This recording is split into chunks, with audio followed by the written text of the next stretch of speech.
عورت از قبیل جن سے انسان نہیں، ہم شکل ضرور ہے انسان کی، انسان کے بچوں کی نسل کی افزائش کا ذریعہ بھی ہے، انسانوں کی طرح بولتی بھی ہے، کلام بھی کرتی ہے، اور کھانا پینا بھی انسانوں کی طرح ہے، لیکن از قبیل جن سے انسان نہیں ہے۔ یہ میں کسی پڑھے لکھے کی بات آپ کے سامنے رکھی۔ بدھ کہتا ہے، زمانہ جس کا معترف ہے، وہ کہتا ہے کہ عورت بدی کا سرچشمہ ہے، اگر خدا کا قرب پانا ہے تو عورت کے وجود سے اپنے آپ کو تمہیں دور کرنا پڑے گا۔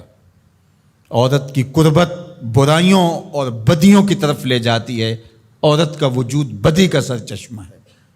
میں صرف 2 مثالیں آپ کے سامنے رکھی ہیں، اور میرے مصطفیٰ نے فرمایا مجھے عائشہ کے بستر میں وحی آتی ہے۔ اب لاؤ ان مذاہب کے ماننے والوں کو اور ان فلسفیوں، شاعروں اور ادیبوں کو، اور ان کے سارے فلسفے ایک پلڑے میں رکھ دو، میرے مصطفیٰ کا ایک فرمان ایک پلڑے میں رکھ دو، تو اس کائنات کو جو ظلمتوں سے بری ہوئی تھی روشنی دی ہے تو آمنہ کے در یتیم نے دی ہے۔ وہ عورت جو بدی کا سرچشمہ کہلاتی تھی، اگر وہ بیوی ہے تو کہا کہ مجھے اس کے بستر میں وہی اترتی ہے، اور اگر یہ ماں کے روپ میں ہے تو جنت کو کھینچ کے ماں کے قدموں تلے رکھ دیا گیا۔ بہن کو تکریم دی، بیوی کو عزت دی، بیٹی کے وقار کو دنیا کے سامنے رکھا، غلاموں کو پستیوں سے اٹھا کے اوج ثریا کی منزلوں تک پہنچایا، اور ان کو انسانوں کے برابر باقاعدہ حقوق فراہم کیے، اور عملی غلامی کو ختم کر دیا، اور غلاموں کو آزاد کرنے کی ترغیب دے کے بتایا کہ اسلام کیا نظام حیات لے کر آیا، کتنا ستھرا نظام اسلام لے کر کے آیا، کتنا پاکیزہ دین لے کر اسلام آیا ہے۔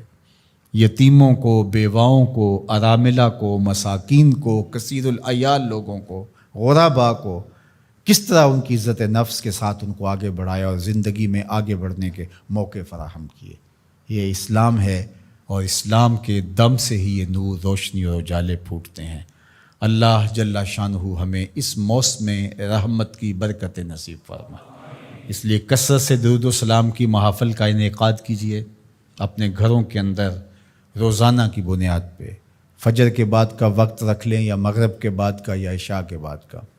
اپنے بچوں کے ساتھ بیٹھ کے روزانہ کی بنیاد پہ درود و سلام کی محافل کا انعقاد کریں۔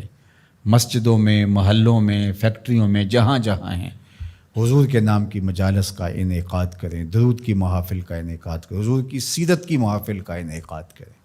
زمانے کو حضور کی سیرت بتائیں۔ یہ موسم ایسا ہے کہ دلوں کا رجحان ہے، تو اس سے بھرپور فائدہ حاصل کریں، اور بتائیں کہ صاحب میلاد کی سیرت با کمال کے رنگ کیا تھے، اور پھر اس کو اپنے اندر اتارنے کی عملاً کوشش کریں، تاکہ حضور کے ساتھ محبت اصل روپ کے اندر ہمارے سامنے آئے، کہ جس سے پیار کرتے ہیں اس کی عملی زندگی کو کس طرح ہم اپنے اندر اتار کر کے اپنی زندگی کو تبدیل کرتے ہیں۔